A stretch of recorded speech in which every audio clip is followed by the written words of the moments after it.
Hey everyone, I'm Nate. And I'm Abby. We're the TheRcSaylors, and today we're out at our airfield to test the DJI Spark for a very first flight. The reason we're just now throwing ours on the channel is because we bought ours. It was released a few days ago and they just came in the mail. So I'm excited to give you guys a very fair and honest opinion of how this performs on a first flight. I still have to calibrate that, so I thought I'd just do that with you guys. And I'd let you know that allow a good half hour to maybe close to an hour to do your firmware updates at your house, especially if you've never done firmware updates on a drone before, and give yourself another hour after that to recharge your battery, because it'll probably take most of your battery to get through those firmware updates on both things. So keep that in mind while you're prepping for your very first flight, doing your firmware updates. Let's power this on and see how it flies. Now I'm going to turn on my transmitter first. Press once, then press and hold. There's a little button on the back here. The reason we have the transmitter is because this is the Fly More package. If you want to see everything that comes in the box, be sure to check out our unboxing or first impressions video. So we open the DJI Go 4 app and our Spark does come up automatically after we've done the firmware updates and gotten everything connected at the house. And we just press Go Fly on the app. I still want to do a calibration, and it's telling me to rotate like this. And now it's on its side.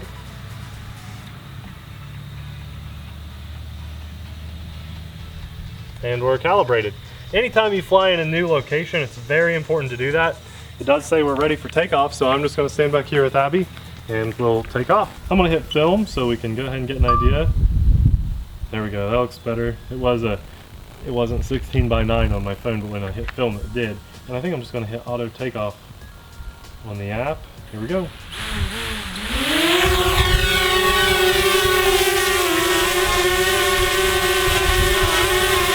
Very cool. It's in the air and it's fighting the wind pretty well. I'm going to just face up and fly back to show you the windsock here, just so you have an idea of how windy it is. Is that close enough to it, Abby? Mm-hmm. It's pretty gusty off and on, so hoping it looks all right. That's a pretty heavy windsock, so it doesn't do much justice. Yeah. Now my video signal looks pretty good on my phone. It's not the Mavic, you know, there's a bit of latency with it, unlike the Mavic. The Mavic just is amazing. So that's pretty good. That's quite a bit of wind. Let's go ahead and fly this around a bit. We're already at 90% battery, so I want to test it out and see how it does. Now with the transmitter, that's full speed if I'm not in sport mode, which is about 7 miles an hour. Again, not in sport mode, but using the transmitter.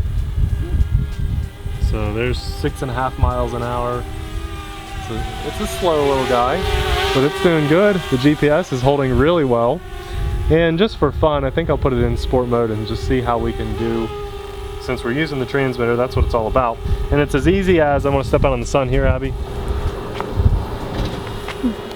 There's a little switch on the transmitter. It says sport right on the front. So just kick that over. And we're in sport mode. That easy. All right, so let's... Did you have to agree to something on your screen? Yeah, it just said, hey, you're going to fly a lot faster. That is faster. It's about 25 miles an hour, so let me jump around here. We'll fly again for you. That's a tiny little drone to fly so fast, isn't it? How, with the GPS. how fast? We'll test it again here. I'm just going to push forward. Here we go. I'm getting about 33 miles an hour, so that's really fast for that little guy. Very impressed with that. I'm going to fly up some, and I'll try it one more time. Line up the shot. Can't even see you. It's okay. just like a little speck. There's a little latency on the video here. I'm going to back up some just so I have a little more room. Video signal. Alright, you ready? Mm-hmm. Okay, here we go. Full speed ahead. Don't even see it. It's somewhere around there. 30 miles an hour in the wind. There it is. Shoo! So 30 miles an hour with some pretty gusty winds is a very realistic speed. Not that you ever need to fly that fast. I'm going to kick it out of sport mode and bring it back in and give us some nice, smooth, stable footage, hopefully. Okay, coming back in.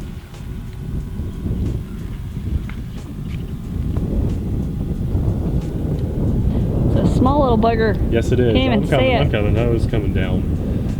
This will be easier to film when I get in a bit closer. Wasn't even in frame. What's the problem? Now again, I'm out of sport mode. This is full speed ahead, and it's about 6 miles an hour. So it's pretty stable when you're flying like this. You know, I gotta say I'm pretty impressed so far with this. It's doing a great job. Nice and smooth footage. And I do have beginner mode on, I believe, which limits my distance and height. But I'm just gonna fly up, give you guys a nice height shot to really test the camera out a little bit more. So in a beginner mode, right out of the box on a first flight, let's just see how this video looks.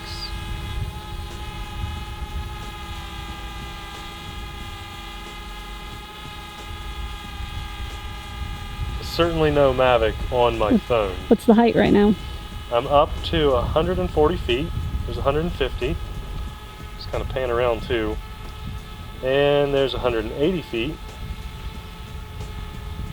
200 feet. There's 250 feet right there. And we're already up to 300 feet. I can see a car.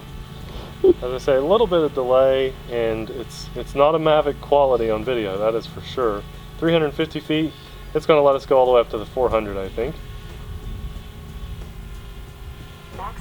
There we are, 392, and I think that's more than high enough for something like this. You definitely don't need it to go any higher, but because it's allowing me to go that high because I'm flying with the transmitter, not without it. If you're not flying with this RC, they call it, remote control, then you cannot go that high. So let's bring it back down.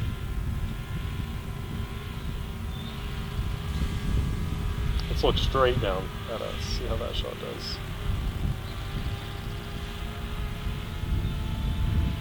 Abby and I are hiding right in the shade there under the awning. We're already down to 300 feet, so we've dropped 100 feet. That's full speed coming down. This is full speed. I'm going to aim the camera up just so you guys can see if there's any shake at all. Remember, this is a 2-axis gimbal, not a 3-axis gimbal. I wonder how much more it would have cost DJI to get that extra axis. And then how much more would it have cost us to get the extra axis? That is the question. Okay, Abby, I don't think this would be a true video without you flying it, so when we bring this back down, I believe it's up to you to not do a durability test, but give them a nice flight test with the transmitter. You've flown the Mavic a good bit. You like the Mavic quite a bit. We both do. We're both big fans of it. So, you know, fly it a little, see what you think. I've got it down to 55% battery with that amount of flying. And sure. That's short flight time compared to its brothers, sisters, family. I'm gonna point this at us, and for some reason I've got yaw. It's yawing on its own right now. It's still spinning, even though we calibrated it. That's kind of weird. And it finally stopped, but it had to. It's doing it again there. Just a little bit of yaw on its own. Could be the wind. Not sure. So Abby's got the controller. And I'm going to do the camera work, so I apologize. Let's see what you think, Abby. It's facing us. And it's not in sport mode, just normal GPS mode.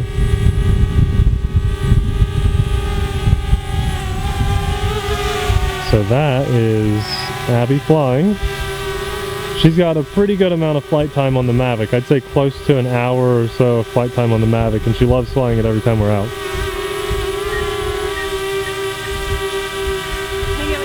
Does this have collision? Yes, it does have collision detection or object detection. Yeah, it's not letting her get any closer to her. You can hear the alarm, I'm sure. Awesome, that's good. Yeah, she's pushing full forward and it's not letting her go any closer. So it's a nice safe drone compared to some others on the market. See if it'll hit me. Careful now, you're getting awfully close. The alarm is going off. Very cool. Now, to my knowledge, Abby, I think it only has forward-facing collision detection. That's what I was wondering. Yeah. I was going to ask you if Yep. it's only what it's facing. Yes, which is probably the best place to put it if it's only going to be in one spot. Because you're really going to be moving. Yeah, 360. You're doing it. Well, sure, but it'd be a lot more expensive, I think.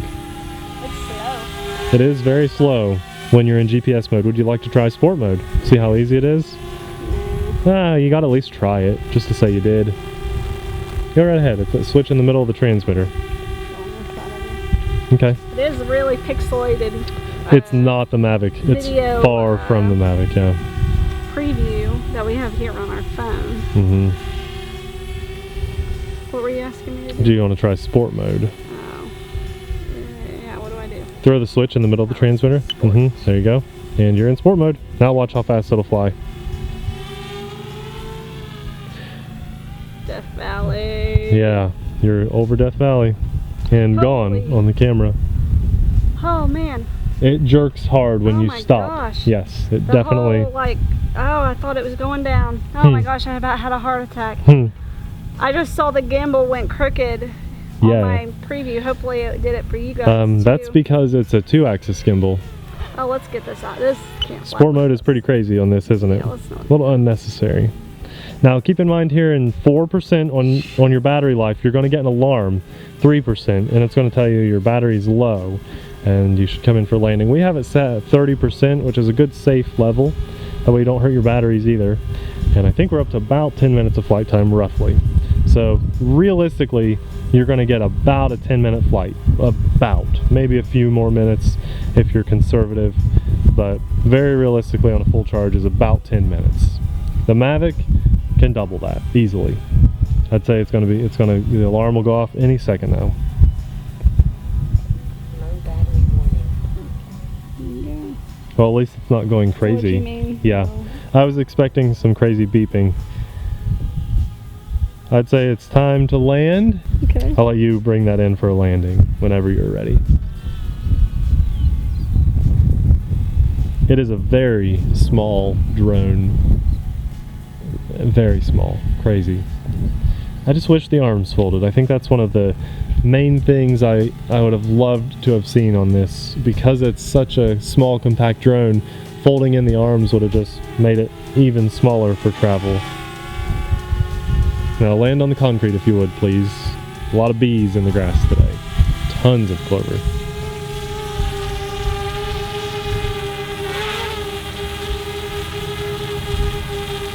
Doing alright?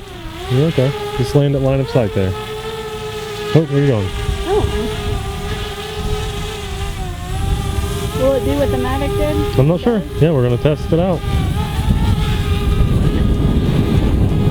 Yes, it's holding it there on its own even though she's pushing down. And I think it was doing that because you had the camera facing down when it landed and it forced it to come back up. Oh, it did, didn't it? Yes. Interesting. Yeah. Good flight. Yeah. Now I haven't seen the actual onboard footage of this yet, but I imagine it's going to be fairly impressive. I would have loved to have seen a 3-axis gimbal. I'm sure they had their reasoning for that, probably so they can have a Spark 2 and sell you another one.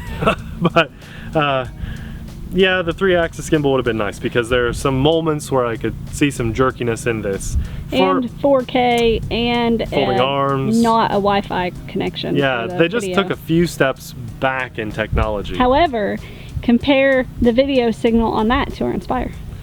The video signal itself is way better. Could you imagine like leaps and bounds better flying this versus the Inspire? Now I'm not saying the video quality of this is going to be better than the Inspire or the functionality, but the video signgle is better. Signal, flat out better. The size of it, you know, crazy.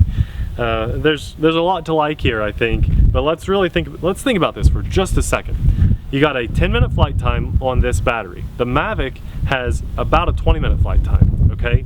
So the transmitter, if you want to get the same flight time as the Mavic, you need 2 batteries. You got the transmitter as well. So to get this Mavic flight time and Mavic experience with this transmitter, you have to spend at least $700 to get that, what I'm calling a Mavic experience, which is not quite a Mavic experience. Or you can spend $300 more and get the Mavic with one battery, getting a 20-minute flight time or more, and the transmitter. Much more functional, way farther flying, longer flight, just 4K camera, just outstanding. I don't know, it's really hard to justify spending $700 versus $300 more. If you're gonna spend that much on a drone, at least after my first flight experience with this, I say get the Mavic. But there's more features. This has the gesture thing, right. So which we're gonna test in that out. future videos. Today was just a first flight experience. I feel like most people, when they buy the Spark, that's gonna be a very similar first flight experience. You know, you're gonna use the transmitter, just see how it flies and handles, and so that's what we were shooting for here. I think that that's probably enough to be said about our first flight experience overall. I don't want to get too in-depth with this because we still have some more features to test on this. Remember, this is a realistic approach. We bought ours, it wasn't given to us or anything, and we've had some good and bad experiences with DJI, so we want to give you guys a very honest opinion of the Spark. Let us know what you think about everything that we showed you in the comment section below, and we'll try to show additional features in future videos. Thanks a lot for watching. We'll see you in the next video. Bye!